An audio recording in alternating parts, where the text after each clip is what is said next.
even she's different. Did you guys hear that? Yes. Oh, that's so funny. Everything's different. Anyway, okay, so now we're officially recording, only 15 minutes into it. So whoever can't join us, they missed some fun little jibber jabber in itself. But either way, so yes, coming to you from a brand new laptop, definitely have a new perspective on computer shopping today. I thought I was pretty smart about it. So I can at least fill you in on whatever little I learned.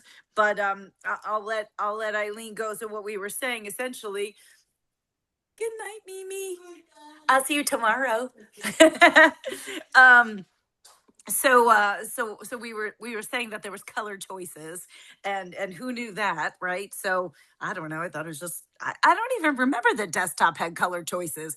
Laptops maybe. So I went for whatever the black is. So I just thought it would show up the dirt less as I drag this thing around with me everywhere I go. But yeah, so Jill had a choice of like silver, green, maybe blue, and there was the pink, and that's where we started. And she actually did say that she would take the pink, but she thought the pink cost more money. So it didn't seem like it cost more money. But unfortunately, it didn't even say back ordered. Like that was the thing, Eileen. I would have waited, right? But it didn't say back ordered. It just said not available or out of stock. And I did call her in the middle of, the guy had to go do something. So I called her and I was like, hey, I could have got you pink.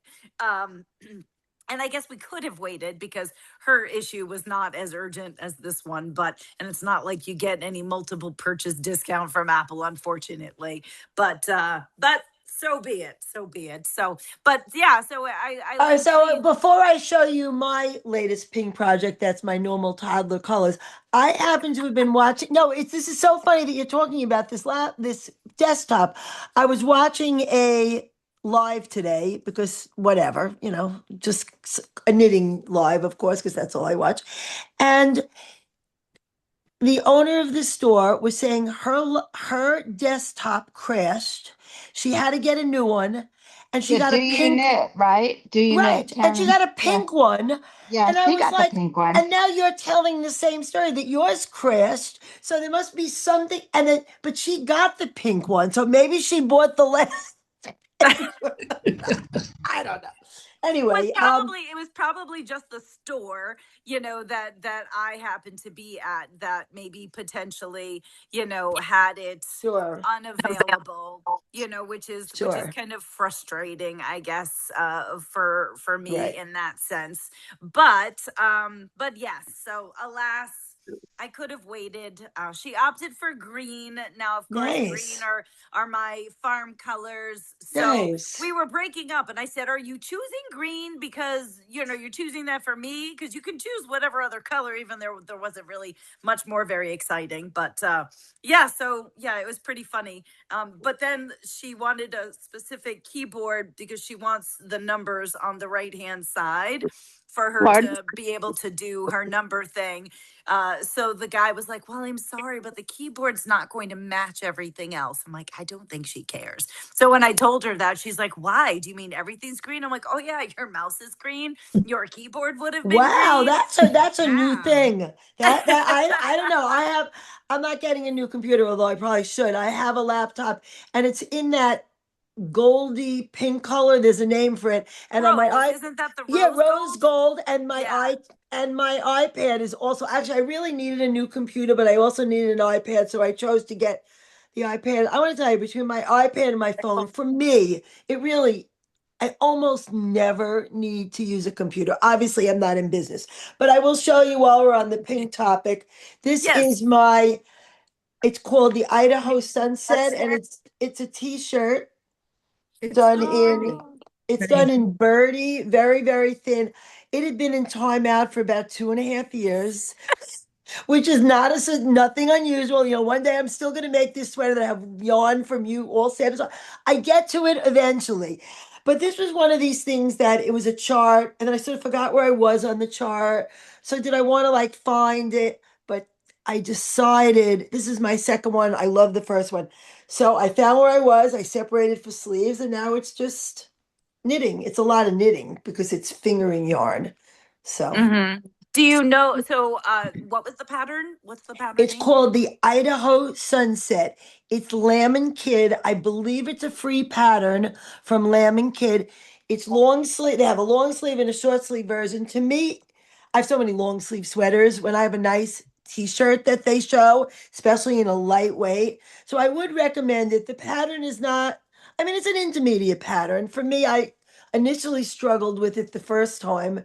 You think the second time it would be easier? No, because I don't write myself notes. I forget what I do.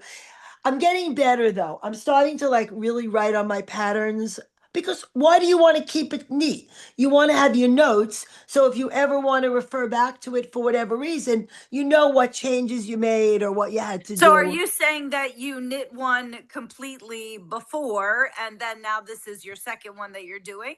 Yep, yep. Okay. I tend to do that for me. I know there are people who, you can talk about process versus a product knitter. I'm really a combination. I love both. But if I love how the product comes out, I'm not like bored with it. I wouldn't do it in the same color, but I would make it again. Like Hmm. even like gifts, I like to make, the same thing. Whatever it is. Like I've made Nice. your beautiful blanket that Lori designed, the Yeah. I've made that like 5 times. So, it's just when I like a pattern. I know I'm Yeah. be curious what other people think. There are people say, once I knit something the first time, I never want to knit it again. So it's It's just funny. a I can only answer because I know Madeline will knit them again. But yeah, no, it would be interesting to see what other people's perspectives are on that. And I think especially if you're maybe like it so much that you want to be able to make it to gift it, or like you said, change color. Because maybe to some extent people would be like, okay, well, how many of these do I need, in my wardrobe, or how many do I get to wear? So yeah, that's a good point. I mean, the blankets, of course, you're gifting them, all the time, and it's a sure. baby blanket. Like, how fancy do you need to get for it, right? Right, right, right. Well, that's a great basic blanket. Even though I had Yeah. to make for my little Henry, who's the last grandchild, we are done. So little Are you Henry had to sure? have, You're sure? no, How I do you am, know I you're am done? sure. Put it this way, my son already told me. First, my daughter-in-law wanted four. They have two. They're not having any more. He said, nobody will repeat this, right? Even though it's recorded. He said, I shouldn't say, can we Eileen. shut the record? Lean's laughing. She may have heard me say, my son already said, not only I think I should have a vasectomy and Ashton should have her tubes tied. So there's no way. So anyway, no, we're done. No more baby blankets for my grandchildren. But I won't. I'll still make baby blankets for people who are knit worthy. They have to be knit worthy. Exactly, exactly. Yeah. Now it's also interesting. So you're making, I mean, it's a sweater, but it's a t-shirt. So is this something that you like to wear this time of year? Or because that's the other thing too, right? Like, how many people are dedicated that they're doing summer knitting versus some other hobby? That's always another interesting thing because, like, for instance, what comes to mind is I think it's this weekend or maybe it's next weekend. They're having a new event in Massachusetts, actually, a place that I travel all the time. It's kind of right in the roots of where I got started in llamas. So they're calling it Woolworks, and Tammy from Wing and a Prayer Farm is putting it on with Brooklyn General Store. I think it's just a one day. Honestly, I'm okay saying I guess I didn't get the memo. So in terms of the small farms and things that they're looking to feature, it's okay. I was not on that list.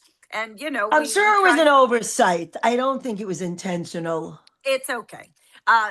But we after I found out about it, then tried, and I guess everything was kind of closed and whatnot. But yeah, and I actually just drove by it on like my last or my next to last shearing trip. I drove past the old mill that they're using for it. So my point in all of that, though, was that I know some of the questions that they were addressing is, why are they having it, this time of year? And it is for people that are in the industry, especially a yarn store. Oh gosh, piggity. Or or really anybody that's in, let's say, yarn sales, fiber sales, it obviously slows down in the summer, right? Because people are vacationing. You have your non dedicated knitters where they're like, it's hot. I can't even think about it. Of course, that's not many of you as your fingers are No, going. no. So, it's hard for me, right? Because I deal with such a select population, but, I think overall. So I thought it was interesting of them to have it this time of year. And, you probably always run the risk of how many people are on vacation and maybe not able to attend something like that. But it'll be interesting to see, what their turnout is. And they're definitely doing it different. They've got some cool like workshops and different things that I saw that they've got, going on as well too. So So, yeah, this might not be the group to poll in terms of like, are you knitting throughout the summer? But anyway, where in Massachusetts was it? Or is it? so it's I believe, I don't know if the town exactly is Mount Greylock, but it's Okay. that area. I think of it as more North Adams because that's kind of where I am and where I drive past, but it very well might be Mount Greylock. And it's a really neat community. I always am fascinated by going through this particular town because some parts of it are depressed, but over the years that I've been there, it's changed a lot. And a lot of this town was based on these big buildings that were old mills of other kinds, not fiber mills, all along the Mhm. waterway that was going through there. And it's neat. Like there's one that there was like a mushroom farm in it. I remember, because it's like dark. There's a lot of them that they turned into like kind of like trendy apartments where they've got sort of like graffiti and drawings and things on the outside. I know one's got like a yoga studio in it. So it's kind of from the outside, these sort of dilapidated old buildings that there's one that they've turned into a museum. Mass Mocha is right there in the area. But wait So a minute, Tabitha, is this considered part of the Berkshires? I'm trying to figure out where this is. I don't know that because I mean I do drive through the Berkshires. The Berkshires that I know are a little bit lower, but for instance, I do have my old boss. She has a campground not too far from there because her campground is called Mount Greylock, but I know the town it's in, it's a little south, and I think they do consider that the Berkshires. So Right, I think right. that overall, general area. So it's neat. It's a neat area. And it's great because it's all indoors, and I know they secured air conditioning, and so I've been following it. So Nice. I hope for them it's a great event, and everything has to start somewhere. I know originally I saw that they were going to do like ticketed time slots, and then I saw they pulled that. So perhaps the response wasn't enough like Indie Untangled, where they thought Mhm. that they needed to monitor people coming in Mhm. and out. So that would also lead me to believe that if somebody decides at the last minute that they want to take a drive to the Berkshires, if it's not too far from you, that is something you can also do potentially. So, Sure. but it looks neat. It looks neat for sure. So, It is interesting, though, the question about seasonal knitting. I generally do not knit in season. It does. There's no connection for me. I could be knitting a okay. summer sweater in the winter. This particular sweater, I picked it up because I really want to wear it in the summer. I Okay. do. So I do wear it. I mean, there are people who, well, no, would I wear it like outside at 100 degrees? Of course not. But in air conditioning, of course. Yeah. So for me, I'm not a seasonal knitter, but I know there are a lot of people who either don't knit during the summer or would only knit small projects. I'll go to the beach with like a big heavy, I don't care, but that's me. I will say back in the day, because I don't have, times have changed, my priorities have changed. But when I first in the earlier days when I had my spinning wheel, because that's another thing we have to talk about. I don't know if there's any spinners here, but I know the spinning, I want to call it Tour de France, but that's the bicycling, but the spinning version, Tour Portafleet. de Fleece, is Mhm. is going on. But yeah, so I would bring my little travel spinning wheel to the beach. I did that before, and obviously sat on like a boardwalk or somewhere where I could spin with that. So yeah, I mean, I don't know, anybody else want to chime in with thoughts on, I mean, obviously I see people's hands going, but just jump in. I mean, that's the nice thing when we've got a smaller group and people can just weigh in with their knitting or other activities. But I mean, I think the biggest dynamic I feel is the knitting versus like, I know, Beth spends a lot of time, doing, her different crafts and, people weave and all that kind of stuff. But I think with knitting being mobile and being connected to a warmer wear in some cases. So anybody else that want to jump in? So I can show you my baby blanket that I just got started. Okay. My my very good friend, my great friend, as she says, because she's British, her daughter is about to have their first grandchild. So they asked for green things, so it's green. So is that because they have chosen to not know whether it's girl or boy, or They just they know that it's a girl, just the mom really likes green. So nice. I like it. Yep. Yep. And what pattern are you using? So it's called the Pippa blanket. It's a I don't know. I found it in Ravelry. It's a very, you can see it's a fairly straightforward thing. It's got a stockinette sit thing and then sort of a seed stitch section. So and is that going to repeat? Yeah, it repeats. You repeat there's 24 stitches in the pattern and you repeat it 10 times. So okay.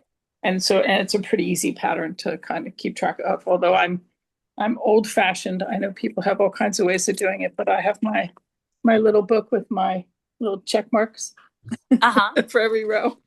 And that's how you keep track of what row you're on? When it's a pattern like this. Yeah. Nice. Yeah. And don't forget, guys, the chat is open. So if anybody feels so inclined, or if anybody wants, you can drop what you're working on, or if anybody has questions, because that's why it's always neat to share, different things that you guys are working on, different patterns. Now, when is the baby due? Are we going to get this done in time? September. Oh. But the shower is August 2nd. So I have a schedule. If I can do, 6 to 8 rows a day, I will make it. Otherwise, okay. I'll give her the other things that I bought for her shower gifts and send the blanket later. Now, you said your friend is British, but I assuming they live stateside? They do live. Yeah, they do. They've lived here for a very long time. We just celebrated our 32nd friendiversary as a family. Nice. Their 2 girls and my 2 girls kind of grew up together, and so yeah, and they all still hang out, so it's all very nice. Very nice. This will be the first of like the next generation. So. And do they live close enough to you, or? Well, the parents live 15 minutes away, and we spend a lot of time together. In fact, we spent most of the weekend watching British football. Nice. Soccer, yes. Which we're not particularly fans of, but we kind of got into it and got educated because her husband is like. Oh, that's right. Okay, so that's what you were talking about last night. Yeah. When you were saying, yes, yeah. Excellent. So they're really into that, and the kids were all home, so that was nice. Except for Nicole, who's not traveling because she's pregnant enough that it's hot enough that they're not traveling. But the rest of the girls were all here, and so it was fun. Yeah, it was fun. And what yarn have you chosen to use for that besides the color being green? So this is a Surella yarn. I don't know if anybody knows about her. She's an indie dyer, and she has created her own mill spun in stock yarn that she calls Home brand. So okay. That's what I decided to do this with. And what's the weight?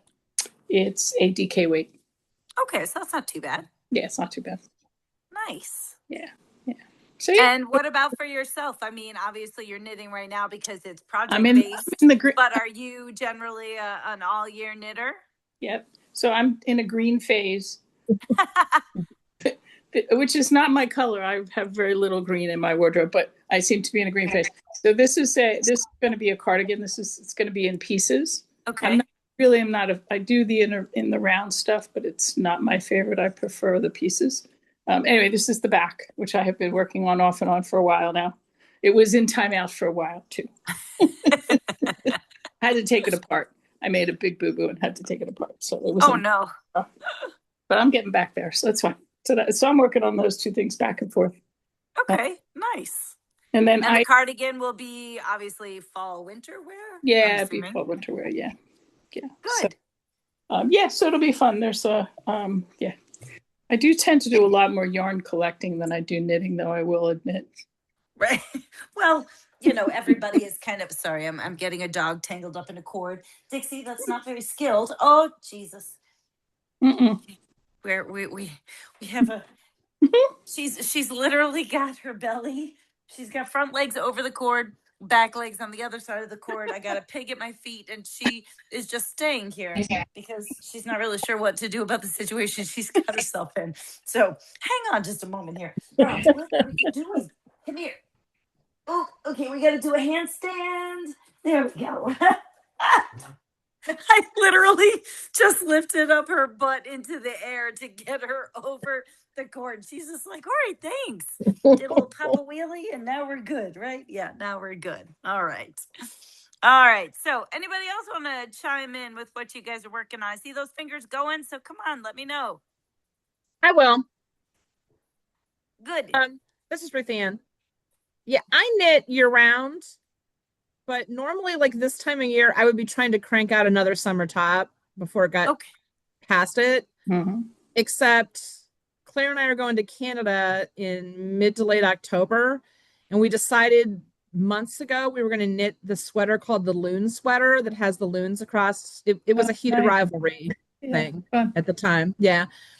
And so we're knitting them to match. So I thought, just to avoid the pressure of having to get it done, because she would be on me if mine wasn't done. I did start mine, but yeah, there's not much. Not much happening here yet, but that'll be fun. So the pattern, I mean, I feel like some people have heard it, but who's it by? Like, what yarn are you using? What yarn does it call for? I'm using Knitting for Olive. And that was one of the two yarns. The pattern, it's not a designer that I've heard of regularly. CM Knits. And so how did you find out about the pattern? Claire saw it on Instagram. Like I said, it hit with heated rivalry and the stupid Canadian wolfbird. The loon became popular. So they actually have a coin called the loony, right? I'm sorry? They have a coin called the loony. They do. Yeah. I think they do. Yeah. But the suggested yarn was Estelle Highland alpaca worsted, or Knitting for Olive heavy merino, which is what we're both using. So. And are you guys doing matching colors or? And that was an accident. Really? She said she ordered Knitting for Olive, and I went and ordered Knitting for Olive, and we both ended up with oatmeal and black. And like there were like 5 different shades of like creamy tans, and we both ended up with the same one. Oh, interesting. Funny. But I think I did have a skein from Stash of I think it was a Plucky Knitter yarn that was kind of that reddy orange. And so I think I am going to duplicate stitch the eyes, which she's not going to. She's going to let hers blank. And then maybe tip it's against my nature to knit an all neutral sweater. So like maybe tip the cuffs of the sleeves and the bottom with that same orange. So nice. That was a little different, but we'll see. It'll probably be like, it's Quebec City and Montreal, so it's pretty far north. So we're hoping it's cool enough to wear them in that time of year, but who knows? And you said you're going mid-October? Yeah. Nice. And how long are you going for? A week. We're going to Quebec City for a few days, and then we're coming into Montreal. I'd like to see a hockey game, because the Bell Center in Montreal is like the mecca of hockey arenas. It's very expensive, so that's it's also like once in a lifetime. But the schedule doesn't come out until July, so we'll see if they're even home those couple days over there. So the reason, I don't know if I missed it, or is there like a particular reason you guys are going, or it was just a place you guys wanted it was just a place she's wanted to go, and I've become, not all the time, she's got friends that she sometimes travels with, but a lot of times it's mom. So nice. Yeah. So the last I was in Montreal when I was a child with my parents, maybe like young teenager. I just remember my dad cussing all the time because all the road signs were in French. We didn't have a GPS in the 70s. So yeah, I loved it. The men are very good looking in Montreal. French Canadian men are very good looking. But yeah, there was just some place enough reason to go. Yeah, that's why we're going. My favorite hockey player that plays for the Penguins. Both of you are available, right? So yeah, we both are. So my favorite hockey player for the Penguins is French Canadian. Mm. And I think she deliberately chose not to go in the summer because I would want to go. I know where he works out in the summer. She's like, we are not going to a strip mall gym in the suburbs of Montreal to stalk him. She wanted to see the sights at the gym. That's right. There might be something to see out there. You never know. I think my only trip, which, I think for anybody, maybe it's not the same in other areas, but I will say, at least I feel like on Long Island, I took 5 years of French. I cannot. I can ask you what time is it. I can remember like a word or two, but I think they just kind of scoot you along. It Yeah. was not the most scholastic program, but Yeah. when I started it, and this had to have been because I can picture it in my mind. I still have the pictures in my scrapbook, but we took a trip to probably Montreal or whatever French part of Canada for French class. God bless teachers that did like field trips with kids back in the day. I don't even know if they do them anymore, but I They do remember it was a here. bus trip. Do they? Yeah, I remember it was a bus trip, so that was hellish to begin with. But yeah, this definitely had to be like early high school or late junior high, so like somewhere between like maybe seventh, eighth, and ninth kind of thing. But anyway, that's all I really remember. And outside of that, of course, for those of you that have been with me long enough, we have our Canadian friends that we vacation with, and the wife in particular, she's involved in government, so they have workers that are dual speaking. They call them francophones, that do English and French, because it's like mandated, that kind of thing. That's my only connection in that sense. But of course, I knew for you it would be hockey. It was definitely a part of my connection there. But they take eighth graders to Washington, D.C. here in Dover, Ohio. Yeah, no, I remember we did that too. I cannot don't know imagine what grade. going on a trip with a bunch of eighth graders. That's what I said. I God taught at bless. Sachem, which for those of you who are local know, it's one of the larger high schools here. To this day, and I went on many a senior trip, we took about tremendous school, 200 to 300 seniors to Washington, D.C. and Busch Gardens. The trip still exists today. There's strict rules, the kids go, and it's great. But while I'm butting in, I'm going to Montreal next month with Shayna Billow and a bunch of knitters. I am getting right off of here and telling her about the men in Montreal now that I drew that. Maybe it's just me, but I think the men are the French. Okay. I do have French genetics. My great grandpa came here from France, so maybe Okay. it's that. Maybe my DNA is like, oh, they're French. So I think we should skip the botanical gardens and the other cooking class and the other things. We should just do like when you're going to do some knitting, maybe skip all that and just do some, Just some sightseeing. Sightseeing. That's what I was gonna say. Do some sightseeing. So wait, now Eileen, so you're going with a group like So I've is it done a lot of traveling with Shayna Billow, and Shayna, she's Okay. absolutely lovely. So I've done some to Scotland, Greece, but this is a small 4-day trip. She's taking about 20 people to Montreal.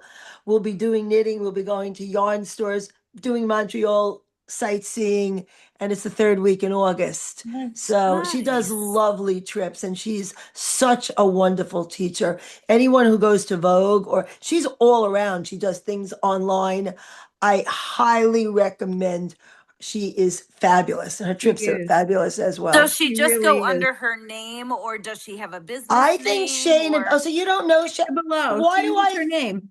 I I just know the think name. it's That's just it. Shayna. I don't think Shayna Yeah, Bill. no, she doesn't have a name. Why do I think? And I guess I'm Well, she wrong. works with Becky a lot, so maybe that's what you're thinking is, Oh, Clinton with Hill. Becky from Clinton Hill Cashmere, they're doing a knit along of a hat. They do Okay. several knit alongs a year.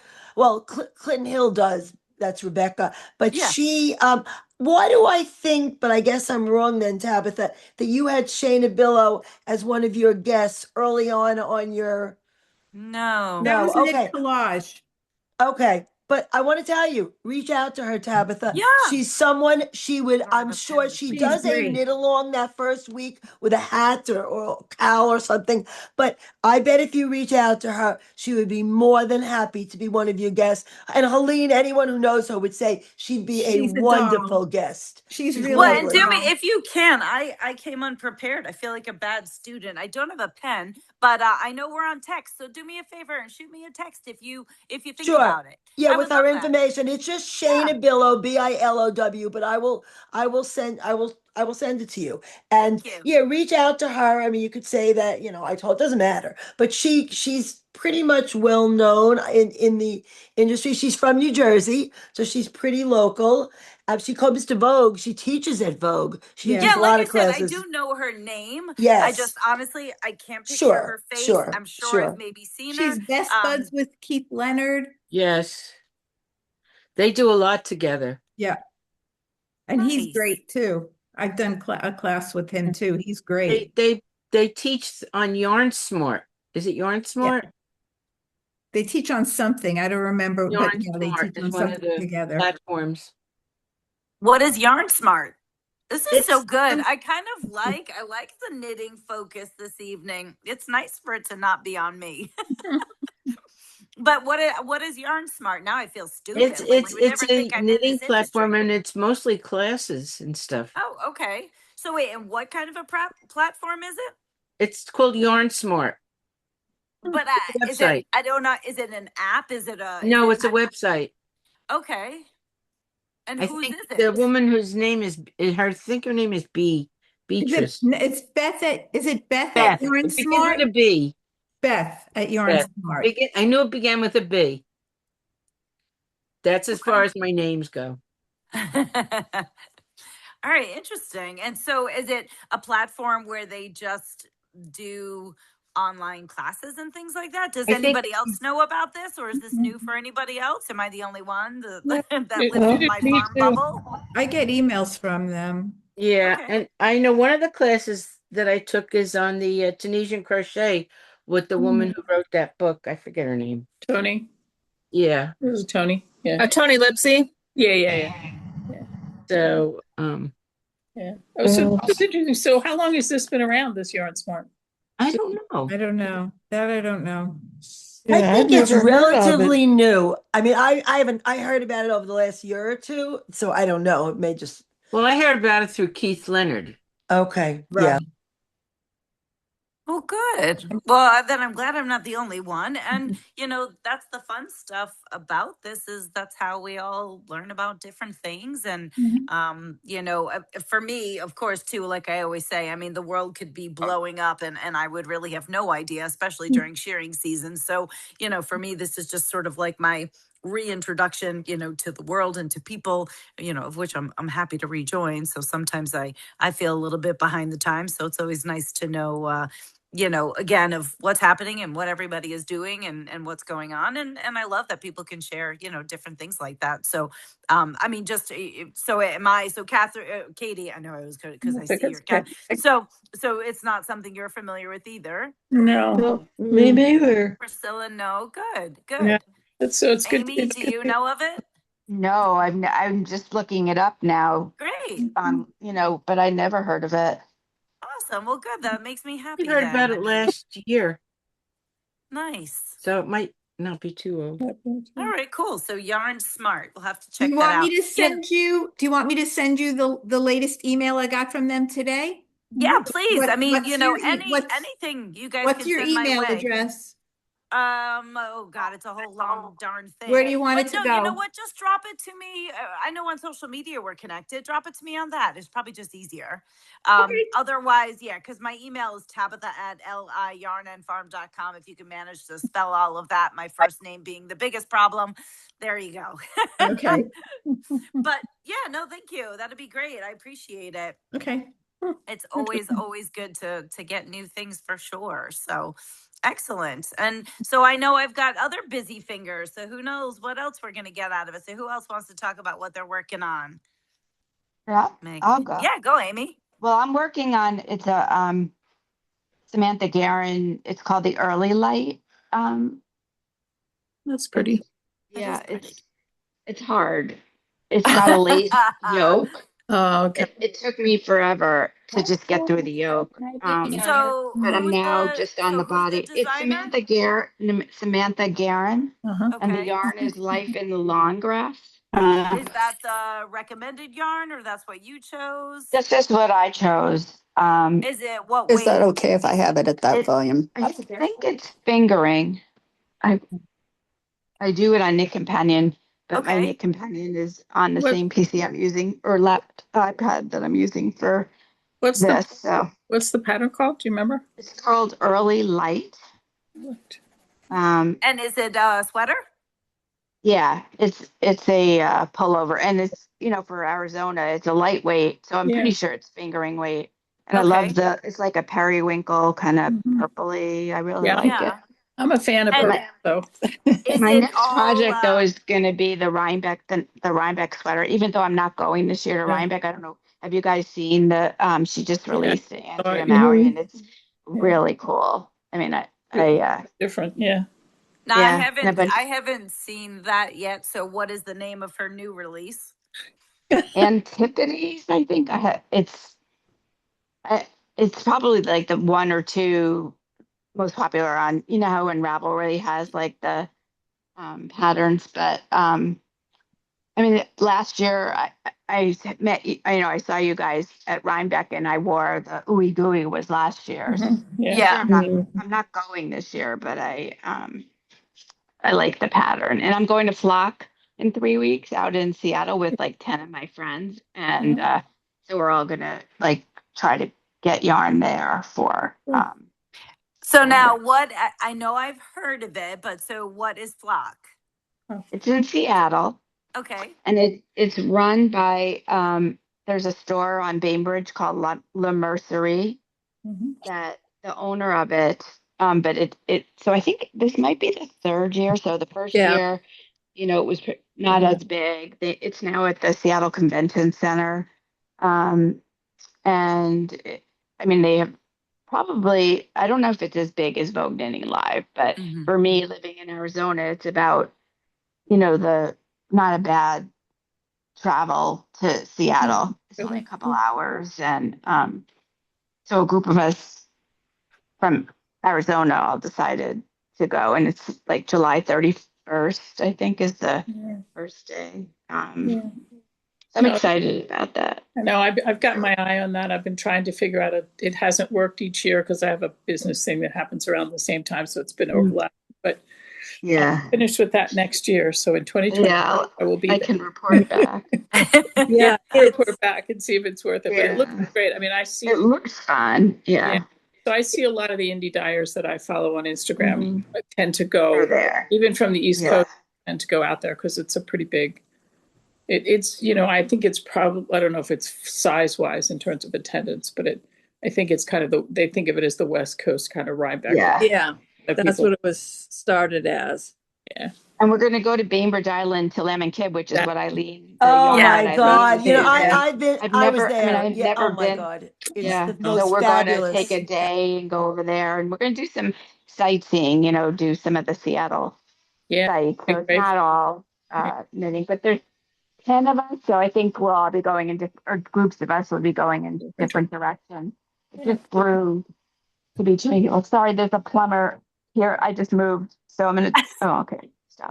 The only thing I'll add to that is, so back in the day when Vogue Knitting was doing more of their not destination, but like they used to do Chicago. And so I actually went to one that they did in Seattle. Actually, I dragged Christopher. We flew out. We had our stuff shipped. So I think it was just him and I. And it was fun. I mean, he ended up getting like food poisoning or something. So he didn't have fun for a little bit of time. But this was the one time that actually, and I don't even know how we managed it with our stuff, but we did get to do some sightseeing. And of course, why can't I think of the name of it? Like, what's the famous market? Pike Market. Yeah. So we did that. But the one thing he found that we went to that I really loved, and I know I'm not going to pronounce it right, but it was like the Choluli Glass Museum. Is Oh, that? yeah. Yeah. I Is think I that's don't. how you pronounce it. I I think don't you know got if it. I don't Yeah. know if I'm saying that the right way, but I will say that was amazing. I loved it. So that was probably, and I still vividly remember it. So that for me is just one little bit that I can offer of like a, definitely if you can make the time to go do that. I thought that that was really, really interesting. It was beautiful. So I Yeah, we definitely, have I our definitely enjoyed that. list. Yeah. Good, good. So Yeah, I I mean, outside have a of that, question for you, Tabitha. oftentimes, what's that? I had a quick question. Did you meet last month? Because I thought I missed it, but then Uh, so no, you I guys think have you to help couldn't me because make. No, you had I technical think, difficulties. yeah, Okay. I that's just what it wasn't was. Right. sure. I was like, I was going crazy. I was traveling, and then I stayed at a hotel that I thought should have had good Wi-Fi, and Oh, then for right. whatever reason it was like working on my phone, it wasn't connecting to the laptop. And look, I'll also be honest, it was like I just get to a point where I have this much energy at the end of shearing season, and my brain capacity just could not wrap around it, and I was like, I can't do this. You So also had gotten sick, and I just Yeah. I want to don't know Remember even how are that. you want. Yeah. feeling? Are you Oh no, okay? I'm fine. I mean, thankfully, yeah, I will say this was definitely a challenging, shearing season. And I don't normally get summer colds, but I just think I was just pushing really hard. I like to keep things light. That doesn't mean I want to make everything look perfect, but I definitely don't always or at all probably even depict the crazy schedule that I carry. And so yeah, I think I was just pushing really hard, and then it just hit me. I thought it was allergies because everybody was talking how bad. I mean, the pollen was really Yeah. bad this year, and I don't even normally have allergies. So when I left for my shearing trip, I was like, oh, I just feel like I have allergies. And then really the worst part is when you're sick and you're on the road. And then it That's was the like my worst. one customer, which I totally understand, he was either recovering from an AFib procedure or needed to go in for an AFib procedure. And not that he was unhealthy, but they wanted to be cautious. So it was like I started to lose like the places where I was going to stay. And the one night, I mean, I had to have fun with it, but like I was literally in a transient motel Oh, where, gosh. I don't mind, right? Like, hey, you do you, but in a way I just had to have a little fun with it because I thought like if I die here, it was just, I mean, it was relatively clean, but people were living there. So anyway, that was that. But I and that's when I had the shearing fest scheduled, and it was like the one day I was like, I can do this, and the next day I was like, no, I can't do this. And if you hadn't heard, the fun part about that, right, is like everything turns out the way it should for whatever reason, and oftentimes we don't know that reason, right? And we might not get that answer of what that reason was until somewhere down the road. But I got my reason the next week, because when I did postpone Shearing Fest, because of course I am the host and the event, and I was not going to be in any way to do it, so we just rescheduled it to the following weekend. The weather was beautiful, and then we had a baby llama born during the middle of it. That was So amazing. I mean, right? Like I could not have planned that any better in the sense that um the day before we're like we really think she's going to go tomorrow. So I wasn't surprised. I mean, I was surprised that we kind of spoke it into fruition, but it was funny, like we were just about to start the event. I was like a half an hour into like introductions and about to shear the first animal, and one of my younger helpers, I was like, Clara, do me a favor and just go check Lucketta, because we're trying to check on her. And as soon as my phone rang, I was like, and I just got done saying to everybody, and we had a nice group. I mean, Madeline, you were there. I mean, I Yes. think it was at least a good 30-40 Oh people. yeah, you had a nice group. Yes. Yeah. And so, yeah, as soon as the phone rang, I was like, all right, folks, this is it. Poor Jack, my old sheep blind, he was going to be the first up. Now I'm dragging him. I'm like, Jack, let's go. Sorry, buddy, you're going to have to wait, and I threw him back in the pen, and, yeah, we all went out. And, of course, at first I was just like, okay, everybody stay outside. And then once I knew everything was going okay, then I brought people in, and again, like always, I have the videos and pictures, just haven't gotten it out there yet. But it was really, really cool. And I everybody was that just come, I was just amazed at how you had to keep cleaning the poor baby's face because every time she laid down, his face was dragging in the dirt, and I'm like, that poor thing. I know, I know. It's the one disadvantage of not having pasture, right? Because if she was on grass, that wouldn't be the case. But the other part, though, is that if you've never had a chance to see at least a llama birth, oftentimes the baby's hanging out the back end, the ears are flopping, the head is shaking. It looks like the thing is suffocating to death. And I just kept telling people, don't forget the umbilical attachment is still there. The baby's not really breathing. I know it looks like it is. Mostly I'm telling myself that too, right? I'm like, just breathe, everything's fine. And, but yeah, like sometimes the mamas will just start walking around and going about their day with this baby hanging out their butt. Obviously, not their butt, you get it. So it's crazy to see that. And then, yes, once they're in contractions, they're laying down to push, getting back up. And so every time she does it, the poor baby's like, in the dirt and like breaded chickens. I'm always like rubbing the face off. And, Mother Nature would take care of itself regardless. But yeah, so once I knew that I had feet and a nose, right? I always say nose and toes or Nose and nothing toes. goes. That's the slogan. So once I knew I had nose and toes, then I just brought everybody inside because Lucketta had chosen, not intentionally, but I feel like they always do. She was on the other side of the pen to have the baby. So everybody was outside. So you figure 160 feet across was where she was. And while she's a helicopter mom, she's not overly anxious. I feel like she's had a million kids, a million boys, but she's had a million kids.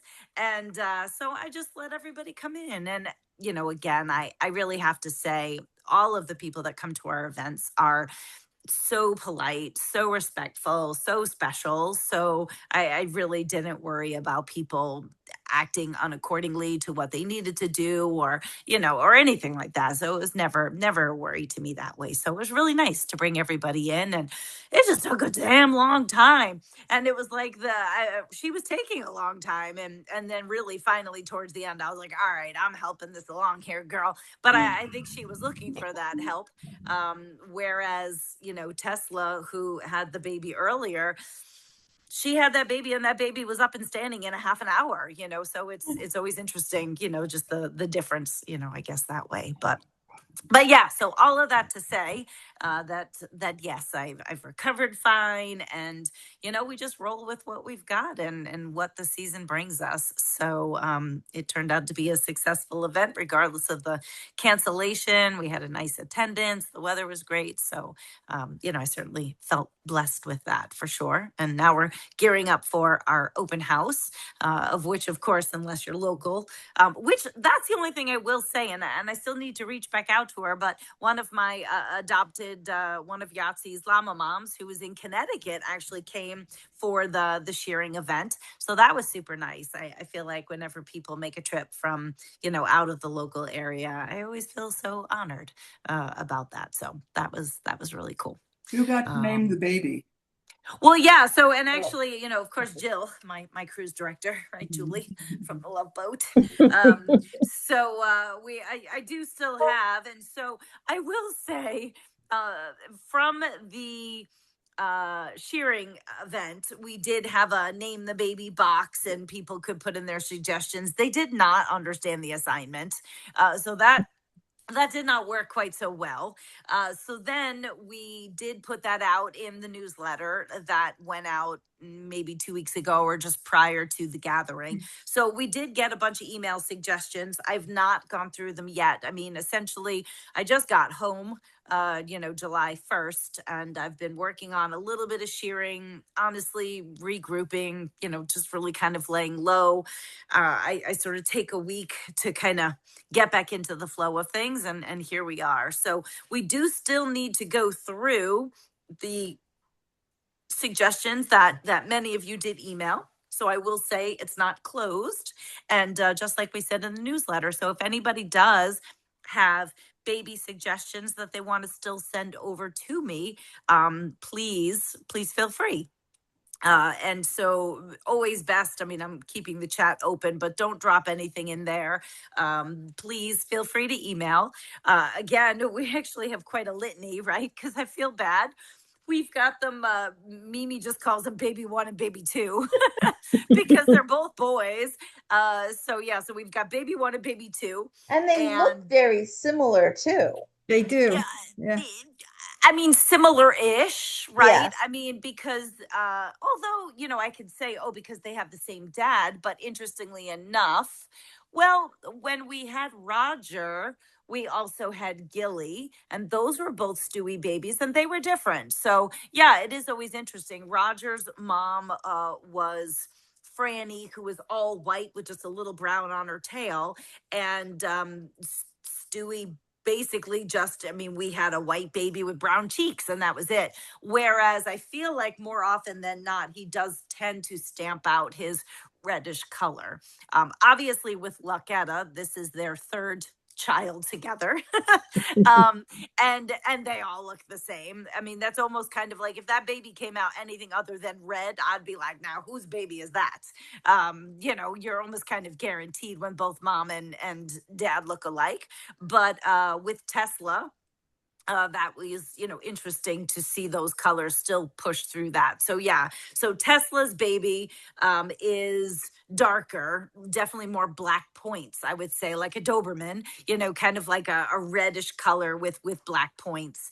And then Lucketta's baby is a lighter, more reddish with like kind of white or caramel, kind of like highlights. Tesla's baby almost has like he looks like he has a little bow on his head. Yes. Well, I was gonna say, and some people are like, it looks like a unibrow. I'm like, well, that's not really attractive, but that is what it is. I like a bow way better than the unibrow. Somebody's like, you should call him Uni for his unibrow. I'm like, no, I think not, but interesting observation.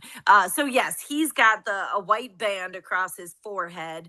And actually, I think maybe that might be his only white. I mean, he might have some white on his underbelly, but his legs are black, and then it kind of fades into the red, whereas the other guy is a lighter in color. But yes, they do look very similar. So again, we've got Tesla, which that's her nickname. Her real name, just in case if anyone didn't see the newsletter, her real name is Blue Jeans Baby.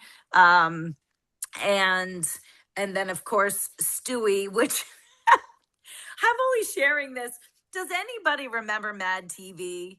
Did anybody remember Mad TV? And I can't say like, because I was younger then, so I mean I can't say I was like a huge fan, but I knew it enough, and I knew a lot of the different skits. And so lately, I don't know, somehow or other one popped up, but calling Stewie Stewart always in my mind reminds me of Mad TV and that whole skit with Stewart, the grown man baby. And it must have popped up on my phone somehow. Of course, yes, stay on it for longer than 5 seconds. And now your phone is like, you want to watch all the Stewart skits, which it's really been funny. So I've been watching a lot of that lately because, we call him Stewie, but I feel like whenever he's in trouble, I'm always like, Stewart, and I can hear it, in my head. But anyway, so Stewie, of course, is the dad for both of them. His real name is... I always have to think because we have too many fires. He's fires of fate, because then Tully, no, he's playing with fire, and because Tully is fires of fate.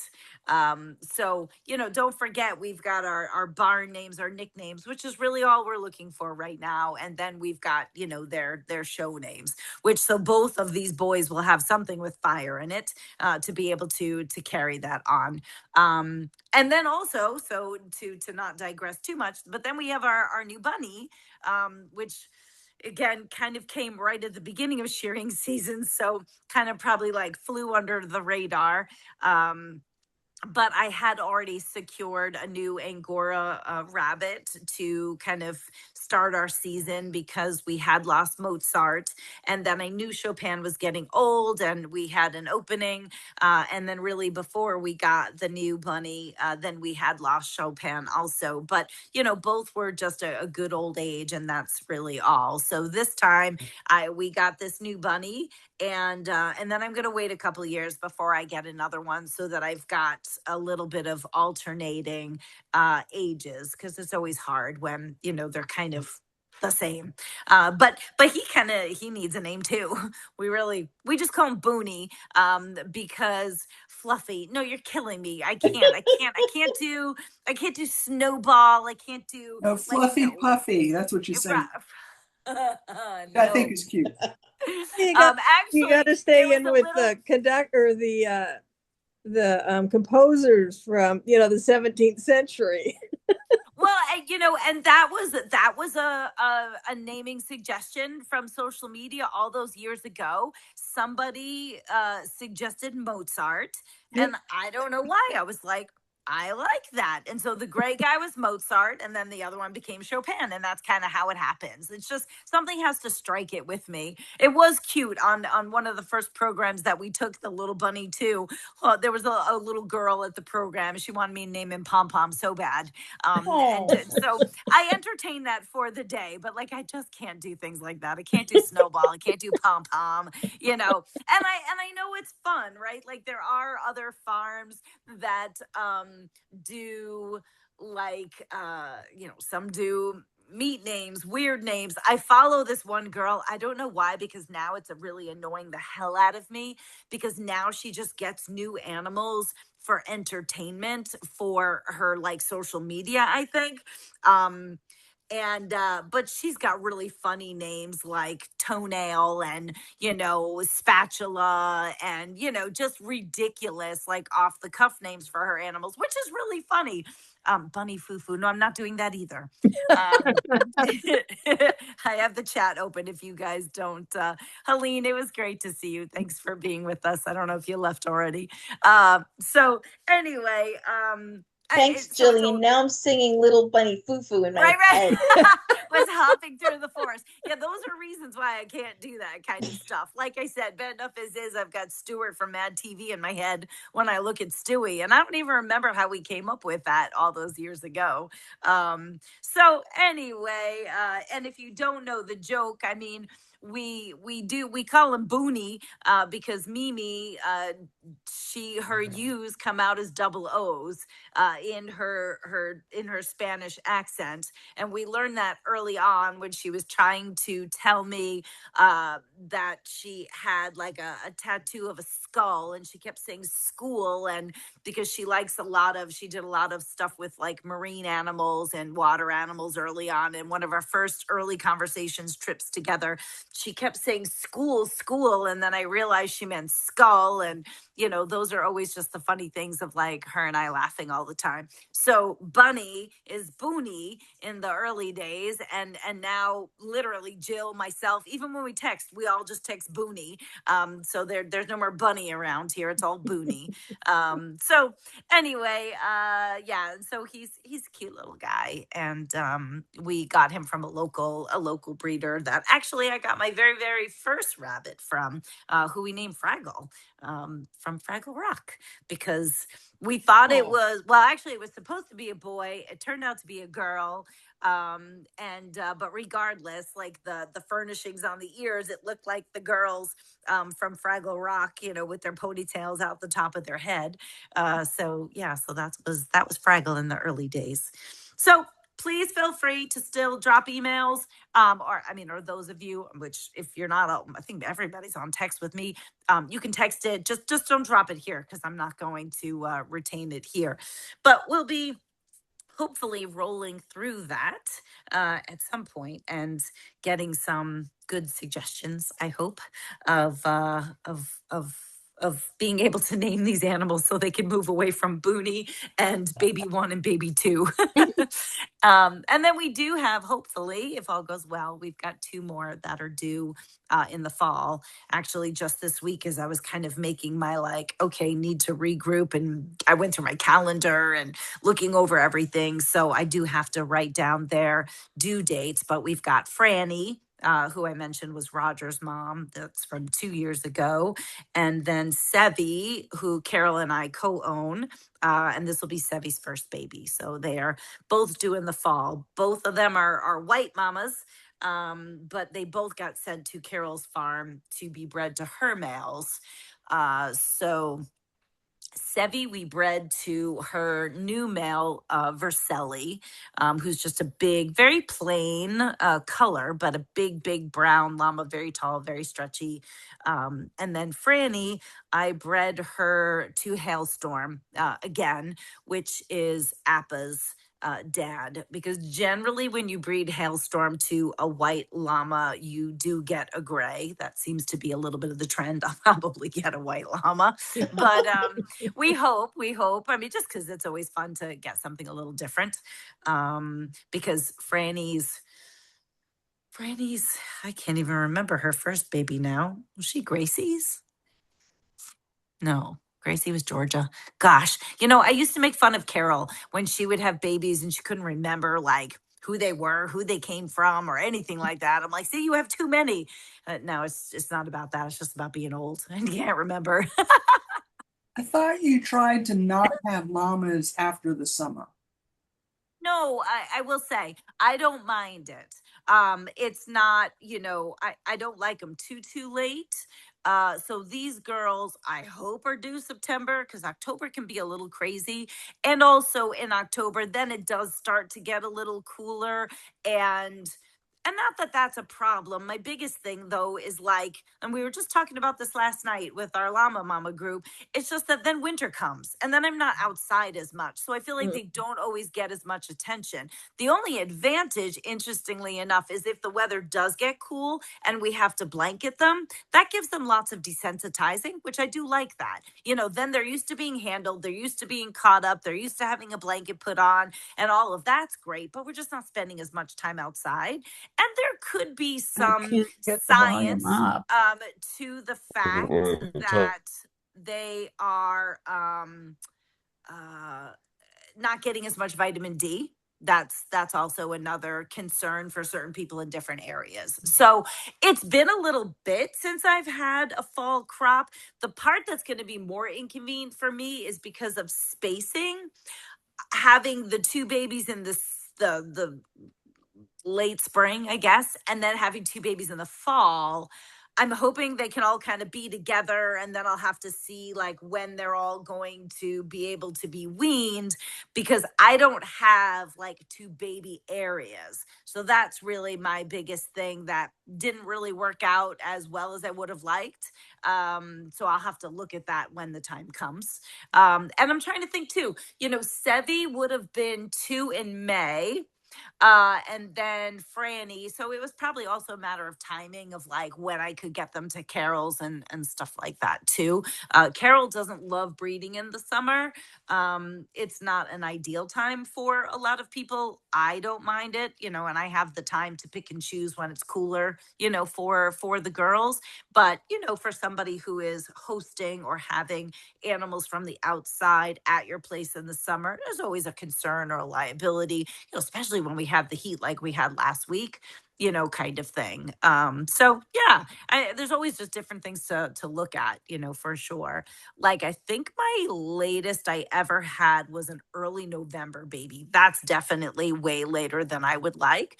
And I think outside of that, probably my next latest was Georgia. She was the last of that group. She was the 5th.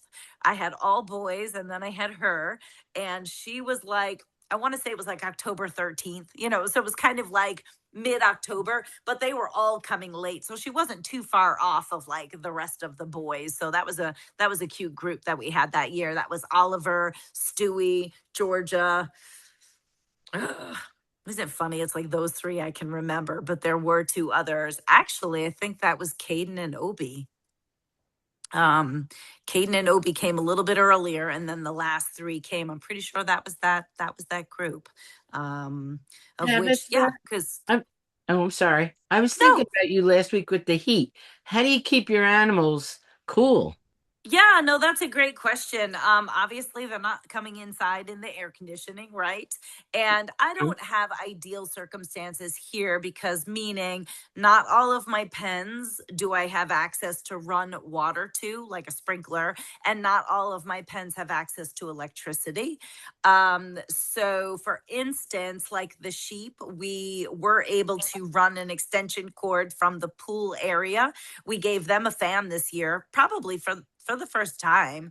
And that was mostly just to keep the flies off of them more than anything else. And that's mostly for the older, like at that point, we were kind of knew that we were going to be losing Jill. But then also Jack, as they get older, they have less of a tendency to want to shake the flies off of them. And the flies do tend to bite them and cause sores, and they can be pretty ruthless. So they've gotten a fan for the first time. And we also create areas where they can come out and go into shade. So like we've sort of extended their pen using some portable panels so that they can come out under the trees, eat grass, just have a different environment. The big boys, we can run a hose from the hydrant to their pen. So they get a sprinkler. And that's where Cusco is. And for instance, not all of them, some of them like to stand in the water, some of them like to stand in the sprinkler. Belisario, who is with us at the moment, he likes to stand in the water bucket. So we've given him a little pool, and he'll stand in the pool and cool his ankles off, which is just like us, right? If you're putting cloth, wet cloth on the back of your neck or on your wrists, it's the same like points for them. And then the moms and babies were able to run a fan. They're right on the other side of Christopher's, man cave. So we have access to electricity, and we have a big livestock fan, which apparently this morning Mimi was telling me it wasn't that hot.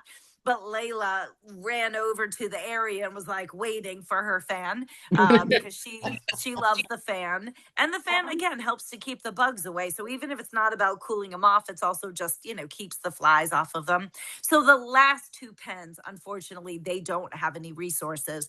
But when it's super, super hot like it was, interestingly enough, the way our farm is designed, we have a roadway that runs all the way down. And then each of the gates open up to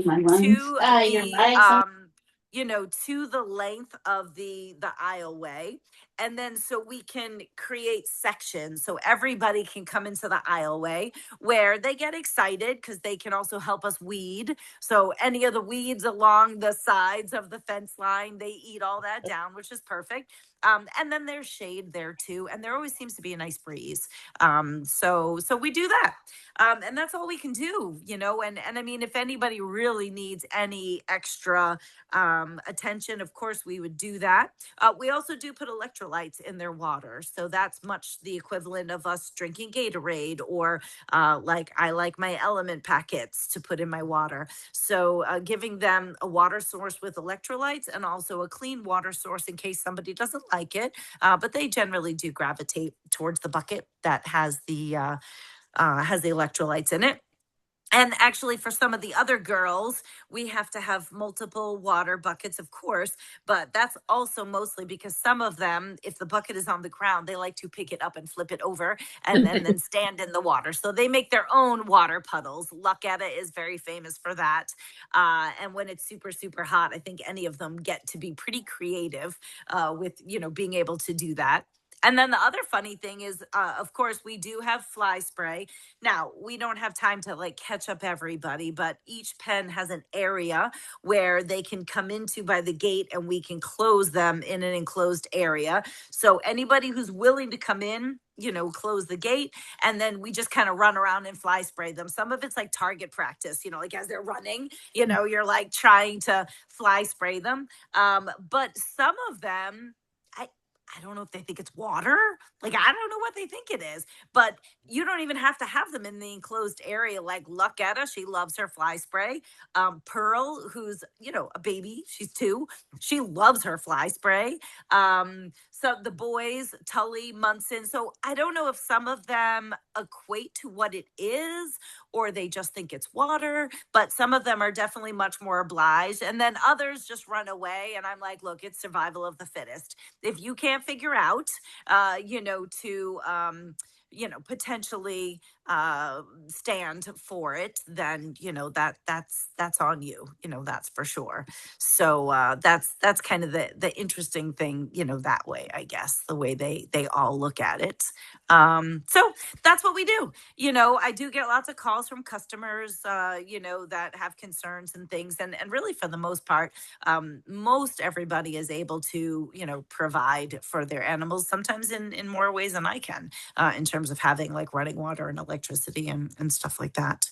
But it definitely takes some animals, right? Like, some that are older.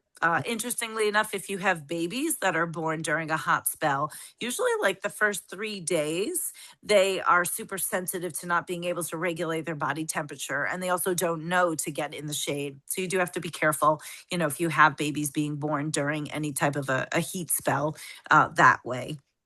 So yeah. So, it's just miserable for everybody, but it is a good question, right? Because it's something that we do have to deal with, and, making sure everybody is staying hydrated and eating. But that's another thing too. So I try to intentionally make sure that we are feeding as late as possible, or especially when it's my turn to feed, I will wait until it's like just about dark, or sometimes feed when it's dark, because them eating generates internal body heat. So when it is really hot, sometimes we'll go a little lighter on breakfast and then, try to do more in the evening. But llamas, more than any other animal that I know, are susceptible to heat stress. And it's not just about the temperature, it's a combination of the temperature and the heat index, the humidity factor. And I believe it's if those numbers equate to over 170, if my memory serves me correct, that's when you really just need to be careful, because certain animals are more predisposed to heat stress than others, meaning amongst llamas. I find sometimes it's more genetic. So that's when you have to be cautious about, animals experiencing heat stress, and then if they are dealing with it accordingly, because they can die from that. And a long time ago, actually one of Lucketta's babies, I was out of town, and it wasn't even one of my staff people. It was dare I say my husband and somebody who, worked for my husband. So it was back before I kind of really had my staff 7 days a week. But he got some sort of like a heat stress, and kind of like a horse, Katie, he kind of like tied up. And so, we did have to address that. But yeah, so it's a real thing. Jillian, I see your hand is up. You could go ahead and, we're a nice small enough group. So if you want to just go ahead and ask your question or say it out loud, or I don't see your face on there, so I'm not able to like highlight you or anything. Oh, I put it in the chat, but you said you give the llamas electrolytes. Yeah. What kind of electrolytes do they need? Drink? Is it the same as humans? Oh, okay. So, obviously it's not the same directly as humans. There are products. Now, there's not products for llamas. There's basically only products for horses. Interestingly enough, I guess, I don't know if they make electrolytes for small animal pets, cats and dogs. I would have to say probably not, mostly just because maybe I'm thinking these animals live indoors and otherwise can regulate better. But it's a good question. But it's so it's a horse product. and it is essentially like a salt. I'd have to actually look at the ingredients because that is a great question. It's one of those things that I've just grown up with horses and doing this. So essentially, it is something that they're going to drink, but it's going to encourage them to drink more. Just again, the same as replenishing the things that we are losing from sweating. That's why we drink Gatorade. That's why we drink those kinds of products to not only quench our thirst and not only replenish our body with the things that we're losing through sweat, but then again, hopefully encourage us to drink more. I will just say, and it's one of my favorite things. I've turned other people onto it. I grew up on Gatorade. My dad, as a race car driver, and we were always out in the sun and doing things. That was kind of like his thing. But over the years, a couple of years ago, one of my good friends, Becky with the good hair, as we call her, if you know her from our fiber events, she turned me on to a product called Element. It's LMNT. It's not. I've not seen it at regular stores, so we do get it online, and I get it through Amazon. But they have all different flavors, and it's literally just purely potassium, magnesium, and sodium. There is stevia, so it's sugar free, but there is stevia, but all natural. And I don't find it to be super sugary. For a while, Christopher was using liquid IV, and I didn't like that. I didn't like the taste of it. But I don't like water. I know that sounds crazy. I'll drink seltzer before I will drink water. Yes, I grew up drinking out of a garden hose. I love seeing those kinds of things, but given the choice. So I find I put this in my water jug because it helps me to want to drink more because it's got flavors and things like that. But then it's got all the good things that I need to replenish my body. So I've turned Kimberly onto it. I've turned a bunch of friends onto it because Becky turned me onto it. But the electrolytes for the animals, it does the same thing. Some of them are apple flavored, but I debate that, because they'll sometimes say they have medicines for animals, especially horses, that are like apple flavored. And I don't ever see them lining up being, happy to take it. But, I guess it's got a little something to it. So that was a long-winded answer for you in terms of what kind of things. And actually, I see that you just said liquid IV is supposed to be bad for you. It's interesting. I wonder why. Now, look, for anybody, none tablets. Interesting. See, look at all the good stuff we get here. I swear by those. Those are great because they're just little tablets in a tube. You can keep them with you all the time, and there's no real mess. You throw them in the water, and then they fizz up. So is it the same kind of thing? Is it like an electrolyte tablet? But it's I think it's low sugar, and depending on what your blood pressure situation is, you have to be careful because some of these have a lot of sodium in them. So you got to make sure you've got the right level of sodium for your situation. Well, and that's what I was going to say. I mean, at least with the Element, I mean, it's like 1,000. I mean, it's a high milligram amount of sodium. I don't have any issues. So, but you do need to be, because I have we have a chiropractor friends who are very holistic about everything, and they looked at all of those and have been urging us away from the high sodium ones, because we're older and all those things.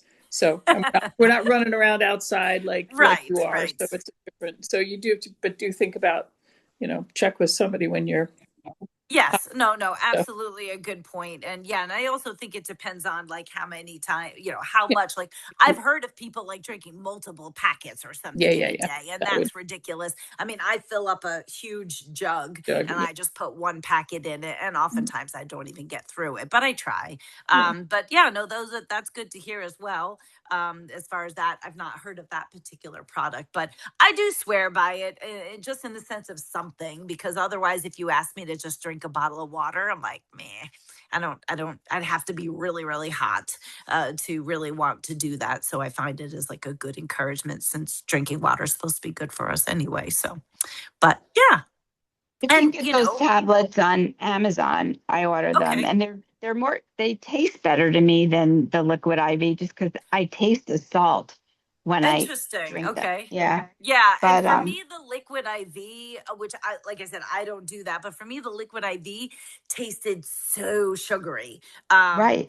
you I know, don't and like it. Yeah. yeah, no, I didn't like it either. And the element I like, I'll because have to look at that. Yeah. yeah, I mean, I feel like it was a more natural, like, for instance, I love watermelon. I mean, this is watermelon juice, so I love watermelon. And so I get the watermelon packets, but like Christopher just recently found, it's a lemonade iced tea mix. And that's real nice. So I do find it a little more refreshing, and the ingredients are natural. It's just those three ingredients. And then again, there's a little bit of stevia, that way. So, but I highly encourage, if anybody's ever looking for ways. I mean, I use mine year round, just to, again, be able to encourage, that kind of hydration, which is important for all of us. So, but that's I what we also do. use those Mio drops, MIO, because I Oh, hate the I've taste of water. I okay. I've hate the seen taste of those. water too. I'm the same thing. So it's just drops. There's not any electrolytes or any of that stuff, but at least like I'm drinking water, which Yeah.